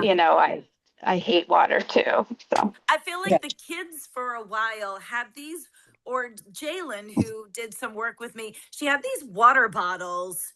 I don't even know what it was, but it was like some sort of like water thing, and then you could like put flavors into it. I don't know, some fancy fandangled thing of like the same kind of concept of just putting like some flavor, Oh, the into your infused water. fruit bottles. I like forget what it the was. little cup for the fruit that as you drink it goes through it and flavors it with I think watermelon so, or because it like something. came with its own, like you had to buy specific packets, Yeah. for it or something like Oh, that. and then So they had like you put real fruit ones, and then there's bottles that had like a mix as you drink it, so it's not like right. sitting ready to mix. It's like sip a little at a time. Yeah, I think that's it. And that's the same thing too, right? Like I love when you go to a hotel and they've got a good infused water, but who has time to do that? Although if you think about it, it's really not a lot of time, right? You could just put it in a jar in your house or something, but it always makes it seem like a little fancy when you go to a hotel and they have that kind of stuff. So but yeah, I mean, either way, I love all these different, conversations and things. And so for the animals, just as much. I mean, the heat's an issue, flies are a big issue. Fly strike is a big issue. And I will dare even say, I had Jack wait for the shearing fest to be sheared, which ended up being a week later. And that day when I sheared him, he actually had, just on his belly in a weird place, he had a little pocket of little buggers that had just started, thank God. And I hate to say that, but we take very good care of our animals, and that had just started, and why or where, who knows. So it's a real thing, and I always have a couple of customers that I share for that have those kinds of issues. I had one customer, that had severe issues because of horns. The horns were too close to the skin. So there was irritation underneath. And I guess with it just being hot, or, there were two rams together. So I'm sure there was some fighting. All you need is a little bit of heat and a little bit of aggravation, maybe even a little bit of blood thrown in, and there you go. Or animals that are too sedentary. So, that's where you have to always look at those kinds of things. So, yeah, so fly strike is always a really big deal. And if there's anything I hate, is maggots. Ugh, for sure. That is the worst when I come across them. That and these ear ticks that I have seen more and have dealt with more. They're right up there for me. And I had one. I had one account this year that I actually went back to help them with their animals, just kind of help them get their program back on track. And when I was shearing there the first time, I noticed that they had these spinosed ear ticks. And so since I was going back and had a little extra time, we started to address some of their animals with it. And I mean, just, just getting them out of their ears and treating it. And I mean, we just have like a bucket of gauze squares with these gross ticks on them. But it's interesting. Somehow or other, I feel like this has become my new expertise. They might even have me talk about it at the llama conference this year because there's vets that have not even heard about it. So how I've just sort of fallen into it. But, sometimes I guess it is what it is. Hey, Piggity, can I help you? It'd be terrible if you called a vet to take care of the ear ticks and he he or she said, No. I've never seen this before. I was like, ooh. No, honestly, my own vet, who is very well versed, when I first came across it a few years ago, he had never heard of it. There and actually, this farm that I'm doing some work for, they've got a little bit of a weird issue going on. So they have a state vet that they've now hired that's coming in and doing some things, and apparently, the state vet had never heard of it. So yeah, no, that's what I'm saying. So it's definitely kind of fun and interesting for me that I've sort of fallen into it. And I feel like in all of my years, in the early days, no, it wasn't anything ever heard of. I sort of fell into it when I discovered it a couple, maybe like 5 years ago now, in my one old guy Mac, before he passed. But then I've seen it a little bit online in our llama group. So I've had a couple of friends talk about it or people ask about it. So it's one of those things, again, you're like, okay, I've never heard of this, never seen it. I've been involved in llamas now 30 years. Now I've seen a couple of other people talk about it. Is that just because all of a sudden people are aware of it? Is it something new? So it's interesting, So I guess that is way. it like a tick on a dog that if it stays there, it gets fat, it finally falls off? No. Oh. So it's specifically an ear tick. Now, interestingly enough, the first product I used, because if you go to Tractor Supply, they actually do have an otic, an ear medicine for dogs, that when you read it, it says it treats mites and spinosauce ear ticks. So it is something that apparently can occur in dogs. I don't know. Are they teeny? Are they real tiny? They're all different sizes. So they can be big and fat and ugly. And then they can be tiny. And I've really gotten into this. Like, I actually even have a microscope. What's the word? Not a magnifying glass. What's the word I'm looking for? But on my phone. So I have a probe that then projects it onto my phone. Right. Because it's so hard, right, to look into ears. Yeah. And so when I'm cleaning out the ear, I would sometimes see like a little pink. And I just thought, oh, okay, that's flesh or maybe something like that. No, those are the little larvae. So it's like, I don't know where it starts, but then a whole freaking family develops. So you'll have different sizes of different stages. And the tricky thing with them is they lodge like kind of in your own ear. You know how you have like the flap? Yeah. So there's like a bridge in the ear, but there's like a ledge is the best way I can call it. And they like get in that ledge. So it's very hard, even when I'm scooping with my fingers. It's difficult. So I actually have to go in with tweezers. So it's like they burrow in there, but they do act the same way in the sense that they are, sucking off the flesh, I guess, taking in the blood. I don't know what sort of community they've got going on, but they definitely populate in there because, again, I've seen different sizes. And they are gross. But I need to share it because I've managed to get videos, because I can get video now with this thing on my phone. And you see these little creatures in there, their little legs, they're gray bodied and they're soft. So it's like a soft gray body, and they've got lots of legs like a tick, but their legs are very pronounced. They're kind of yellowish. Honestly, if you Google spinosauce, Spinose, spinosauce ear tick, you'll see images, and they're just really freaky. So do they know how they get into somebody's flock? I mean, are they in the grass, or they? Well, so that was goes to a show and some animal has it, or? So at least some of the investigating that I've done, which now this new farm, I feel like kind of disputes that. The early investigating that I did was that it was predominantly like a cattle thing. Obviously not if we see them in llamas and I see medicine that's prescribed for dogs or made for dogs. But it talked about dirt. All right. Okay. So that makes sense for me. So it talked about very like sandy, dusty, like soil surfaces.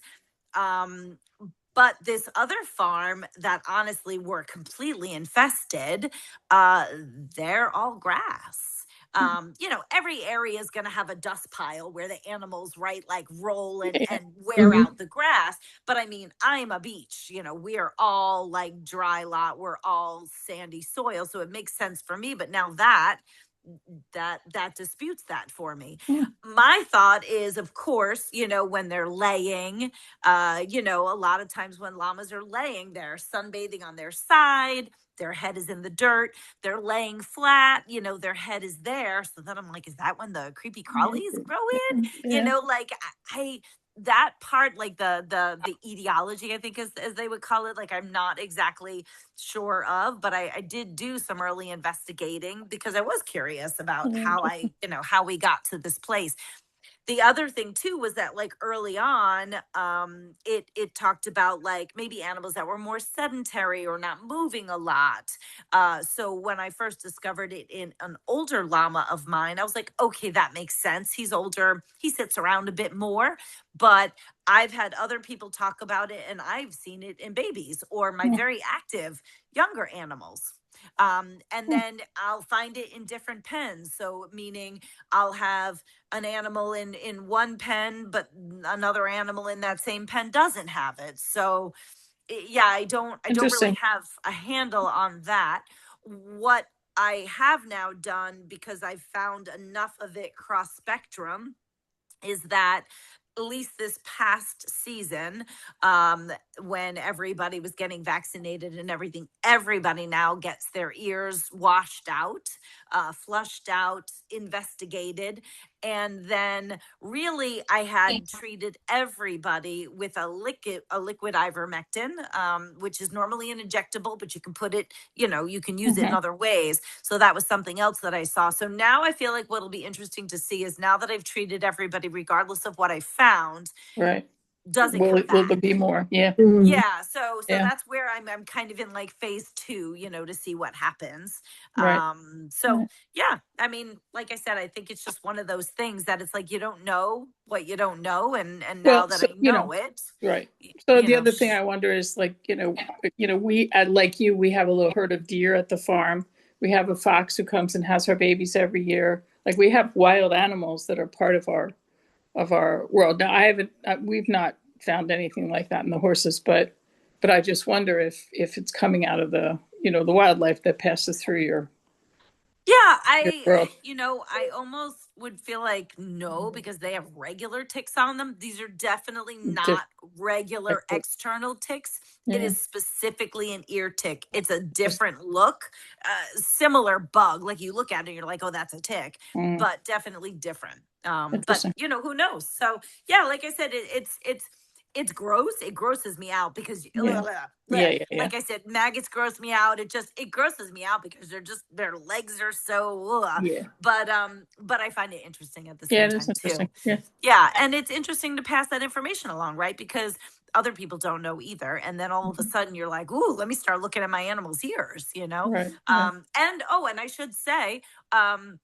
we've found them in our older sheep. So now, we regularly clean their ears. But that was something that we found also too. Again, does that go hand in hand with a more sedentary animal? What is that? Who knows? And actually, now that I'm like, probably should check all my sheep ears, but it's just kind of interesting, that way. So it's not just to the llamas. I've definitely found it in other animals also. So Thanks. yeah, no, it's like I said, it's always fun, that way, I guess. And so disgusting conversations are always the best. yeah, like I said, that's what I love about these things, right? I mean, we start with knitting. I mean, who knows where we ever go? And, I think sometimes I try to encourage people. I mean, yes, I know we call it community night. And, I know I always try to start out, and sometimes we're more yarn focused or fiber focused. But, I think all in all, we can all agree it's just kind of anything goes. I mean, even just when it comes to us as people. I mean, look, we just had a whole conversation about, different forms of electrolytes and for people, and people share different things, and, people can share vacation tips. And, Ruth Ann has informed us that there's good looking men in Montreal. I mean, you never know what you're going to get. Who knows who's going to sign up to go to Montreal now, right? But I think that's what I enjoy about it most, because that's what it is. It's community. And, I do need to do a better job of, encouraging other people, to jump on board if they're just looking for a community and a group. And I really do thank, and I mean this, I mean, I've got a couple things I want to make sure I spit out to you guys, but, I do want to say thank you. I, sometimes I'm strong, sometimes I'm quieter. And, I know I've definitely been quiet, and I think our attendance is a reflection of that, which is fine. But I thank you for those of you that are always kind of there with me. I have other people that chat with me on social media that still choose not to join here, which is fine too. But it is always nice to I always feel such a sense of guilt, I have to say, which is strange. I always feel so disconnected in a weird way when I'm in shearing season. And then I feel like I'm trying to like pick back up and get back into life and change gears. And, I feel like there's things I should have done or haven't gotten to. But it's just such an all consuming process. And I don't do a good enough job to share it at all. Sometimes I struggle with that, but and not in a sense of the woe is me, but just in a sense of interest. I really have done a better job this year of taking the pictures and the videos. And so even if it's like a recap, I'm hoping to get on that, in these next couple of weeks, to, just get more people, on board, with that whole thing. And yeah, and Priscilla's asking about the show. And so yeah, I mean, a couple of things. The show in itself is what it is. You never know what you're going to get, right? And while we had an amazing show at the spring showcase, I'll say the gathering was an okay show, and that's okay. As we talked about it last night, if you win everything, it's never fun. Sure is fun, but it doesn't make life fun.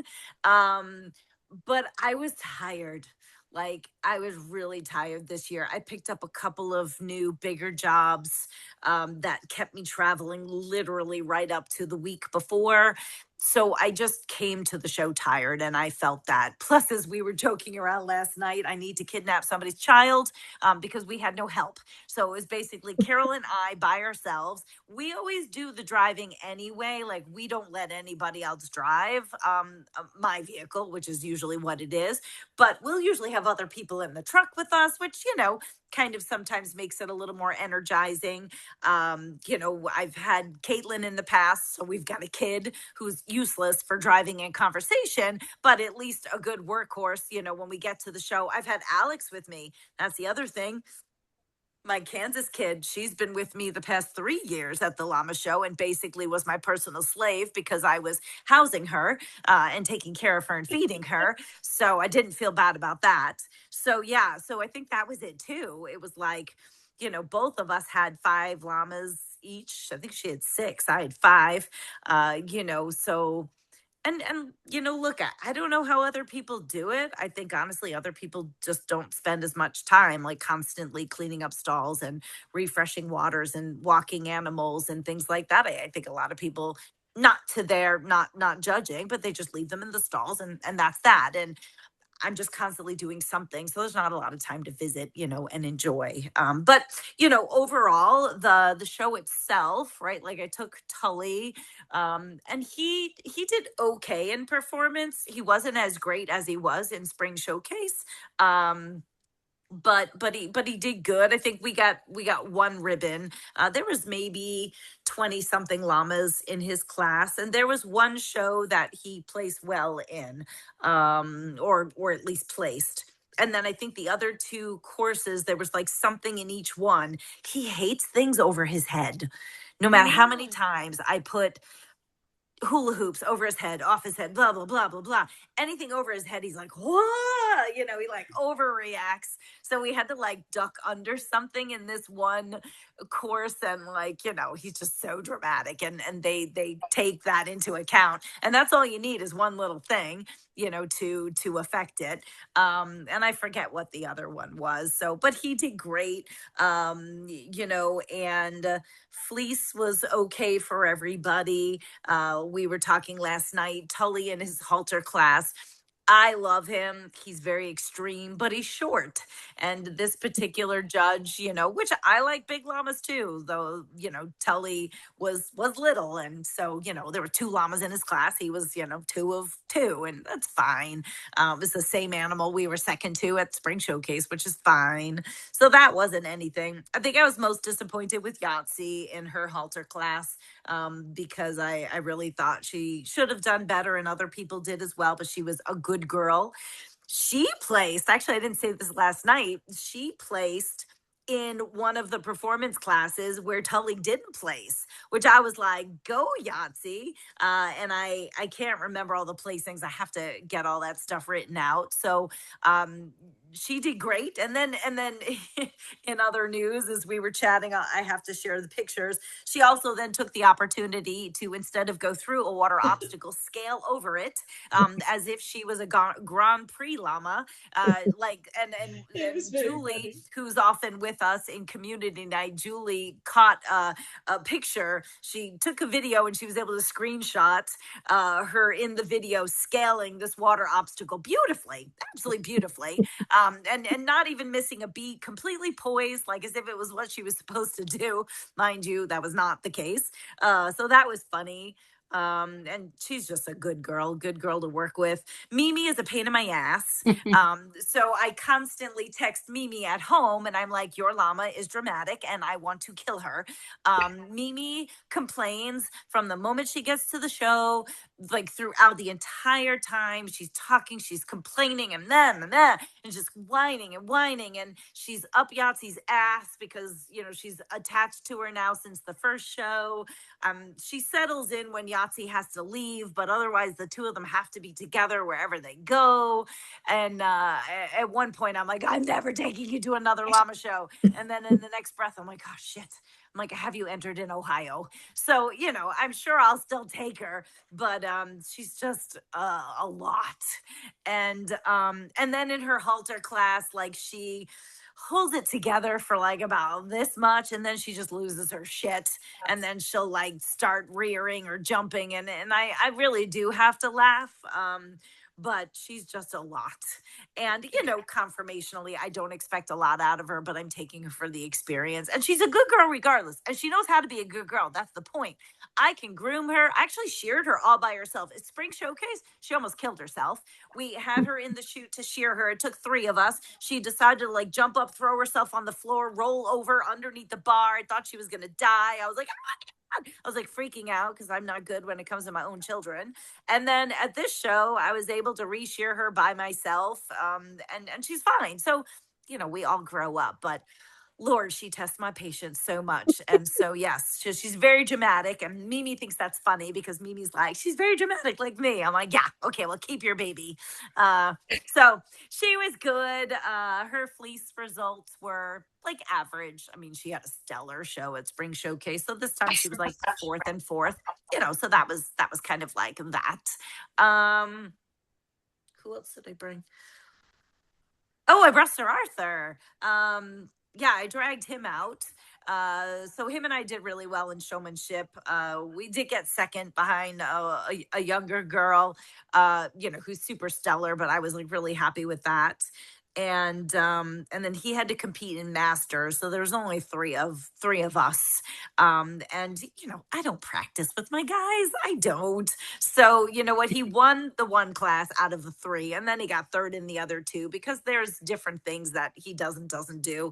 And so it was fine. It was fine. So I was happy with that.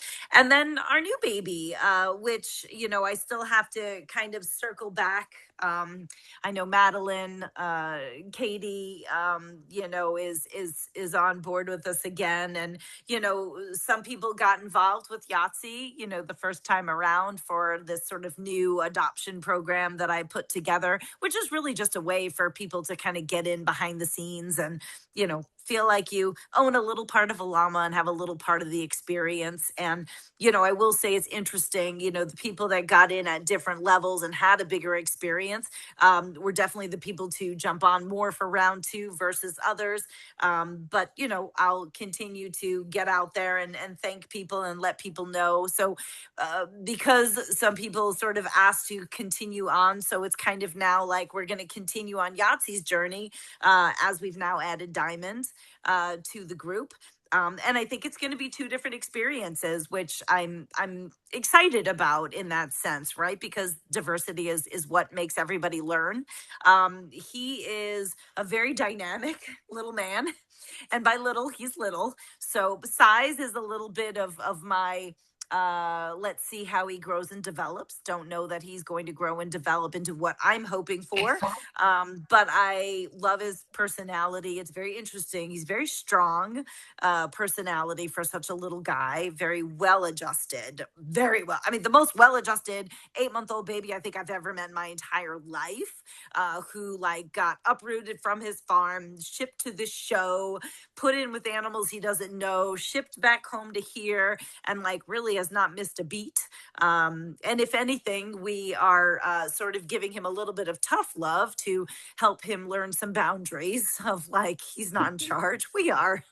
So it's been very interesting, but I embrace it because I would much rather have that than an animal who's just petrified and scared and not wanting to eat, and that you can't fix, right? Like your heart breaks when they have such a hard time transitioning. So he's very funny that way. And he is in with the 2 baby boys. The first couple of days was a little hard for him because he grew very attached to Yahtzee and Mimi. Not dependent, interestingly enough, because I'd have to take the 3 of them everywhere. And there'd be times at the show he was just like, because Mimi's like, no, I can't walk. Yahtzee's like, I'm just taking my sweet time. And then he's just like, ugh, these girls, they're taking too long. And he'll just like go out ahead of them. And so it's pretty funny to see the different dynamics. But he still grew attached to them. And so coming home, they went 2 pens down and he went in with the baby boys because I thought that would be the best for him. So it took him a couple days to adjust to that. And he hasn't necessarily started playing with the baby boys, but it's still the best place for him. And it keeps him out of trouble and keeps him away from the younger girls, right? Because he's like, thinks he's already like in junior high, he thinks he's this little stud muffin. So I would be a little leery, in a couple of months of him being, with the younger girls. So that's where we're at. So he's doing great. Again, I'm going to still get information out, for anybody who wants to jump on board with the journey. It's kind of like it's a 2-for deal now. So you're going to continue to follow Yahtzee's journey and then start Diamond's journey and wherever that ends up. What I will tell you about being part of this has been, aside from getting to meet all the other folks who are part of the Llama Mamas and getting to go to the show and stuff, I have been able to dine out on this story. So I was at a business dinner with a gentleman from England and the wife of the CEO of the company, who I've known for several years now. And so they're like, so what's new with you? And I said, oh, so what's new with me? So I pop out my phone, I show them Yahtzee, I show her going through the pictures of the public relations class and and they're in hysterics. I mean, they're literally in hysterics laughing at me. But it was so much fun. And they're like, well, so do you own this animal? I said, oh, no, I'm part of a syndicate. And they're like, oh, well, that's really interesting. So what's the return on your investment? And I just laughed because this was financial people. So, of course, as soon as you say the word syndicate, they think this is like so I'm like, no, you don't understand. It's fun. That's not how this works. But anyway, so I will say that it has been a treat to be able to share Yahtzee with people who know nothing about llamas or yarn or any other things. But anyway, I had to tell that because it was hilarious. I had them absolutely in stitches because they could not believe that this was real. Like, because I first showed her the picture, they're like, "Is that a real animal?" I'm like, "Yeah, it's beautiful, right?" Anyway, so I encourage you to get involved because it's really fun. And of course, when you go out to dinner, you have something to talk about. It does make for interesting conversations. Right, yes, it does.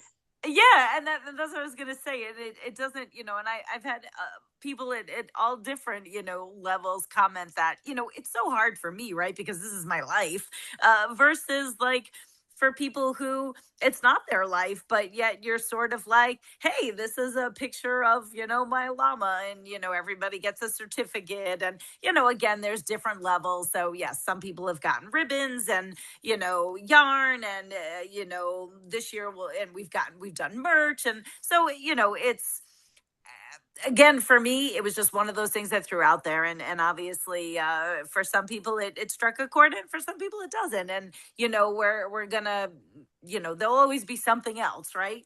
So I'm always looking to be creative in some ways, and I do love that some people, because I know Elizabeth, and then people have different affinities for different animals that I have, and I think along the way, I need to find ways for people to, aside from just yarn, right? Like I that's what I want, is for people to be able to connect with whatever animal, maybe they feel akin to, if that's possible. But, I think that this has been, just even interesting for me. Even like I said to everybody last night, I go, sometimes Jill doesn't want to hear these stories, and sometimes Jill doesn't really care what I do. But like, Lord knows, it's not like I'm over here, hey, don't scratch the couch like that. Thank you. It's not like my husband wants to hear any of this, right? Like he doesn't, he probably doesn't even know who the hell Yahtzee is, honestly, to be truthful. So it's really been fun for me to literally have a group of people, to be able to talk to, and literally we make decisions together. And, again, there's different things at different levels, but I mean that, right? Like, I mean, we've decided like, okay, what class is the animal's going to be in, or this or that, and ultimately it'll be like, who are we breeding to? Or so it's fun for me that way, just the same as it's fun for me to get name suggestions and have people involved in all different ways that way. So so either way, all that to say, we'll still keep that open just a little bit. I'll get some more stuff out, and then we'll be shutting that down. We do have the Ohio show coming up, which Ruth Ann, I don't see her face, and she's on mute. She's probably the only one that I could think of that would maybe remotely be close enough to come. Unfortunately, Tina, who is usually with me, her husband has to get surgery. And so I know she's bummed that she's not going to be able to join us at the show. But that's, this year it's during the fair itself, which we're not thrilled about that. And also the show is later, and now I realized it's the week leading up to my open house. So I'm like, what the hell did I do to myself? So I'm not really sure how that's going to all work. I think I actually saw, I still get the state fair stuff on social media because of when Claire used to sing in the choir. Yeah. And I think I did see that the llama show was during the fair. Yeah, apparently they did that. I don't know if they've also made the fair a little shorter. Apparently we got looped into budget cuts because we used to be before the fair.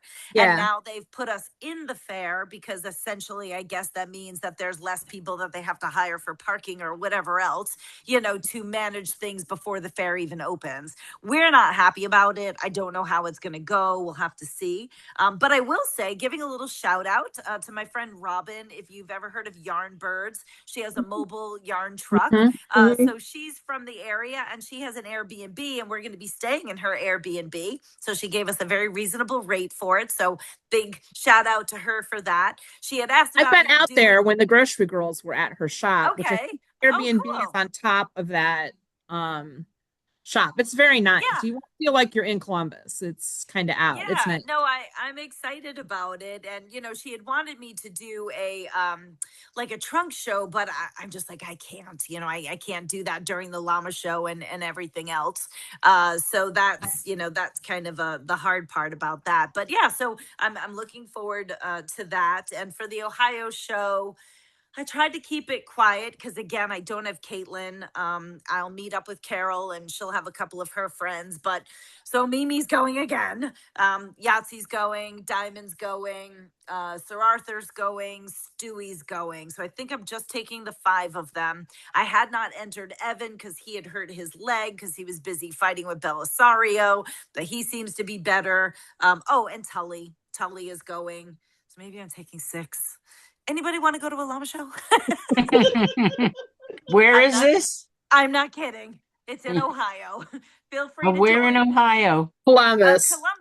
Columbus. Oh, my daughter's in Cincinnati. Oh, okay. Yeah, it's always interesting. The fairgrounds are always in a very It's in the ghetto. I was trying to find a politically correct word, but there you go. Yes, Ruth Ann, it's in the ghetto. So I've left there a hair too late when Claire was singing more than once. You're glad to see the interstate, is all I'm going to say.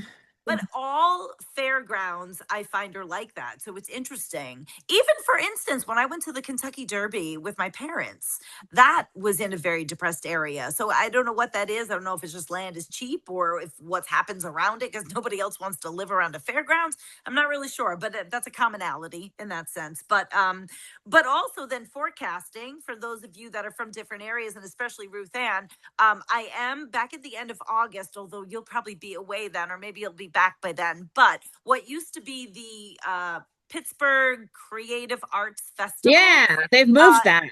It's now Stitchburg, I think is what they're calling it. And so I am still doing that. I did it last year because Kimberly was teaching and I was like, I'll go and have fun. And it was not a very strong show. And it had not been for years. And I knew that. But the people have turned it over. Some of the previous vendors are now running it. And so maybe, there's a little bit of boost of enthusiasm, new energy kind of thing. So anyway, that's it. On the north side of the city now. They moved it. Oh, I don't know. It's on the other side of the city. The issue, I like it. The city is the city. I'm interested in it because I will go to Pittsburgh for almost anything. The problem is the Parkway West that would go into the city from here is shut down for like 3 months. Okay, why? Pittsburgh construction, they got to replace an entire bridge. They're expecting like massive traffic headaches, which is fine if you're on the other side of the city, but on my side I would have to go through that. They're actually encouraging like people to have people work from home and wow, interesting. Yeah, it's going to be a disaster from this side. Right. You'll be fine. Going the way you come in, you'll be fine. Yeah, but I mean, that's still interesting to note, meaning because if it's still going to affect people coming into the event itself, it might, because the people who are on the opposite side of town, it's going to be more of an issue. Yeah, I mean, it's always something to consider, right? So, but either way, I mean, that is something that's on my calendar, for anybody that, is or around the area. I know Jill also wanted me to remind you guys that don't forget about your rewards. I know some of you use them, some of you don't. But she just put that on there just to remind people that anytime you shop, especially make sure you have an account. So when you log in, you can see your rewards and you can accrue these throughout the year. So you always get 5% cash back in the form of store credit. Again, like baby name suggestions. If we pick your suggestion, we give little prizes for that. So there's different things along the way where we drop stuff in, to your account. So that's always good to, keep in mind. I know it's only pertains to local, but we do have our 14th annual Summer Farm Open House. So that's again the first Sunday of August, and that benefits ARF, which is where Dixie comes from. She's laying over on the couch. And you can see her. See right there. So that's always really fun, and they'll have their adoption van again with us this year. So that's exciting. It's always nice to know if there's any animal that maybe gets a new home as a result of that. Otherwise, it's always fun for people to see them. And then really the only other thing, which I will say your odds are great this year because I've not focused on.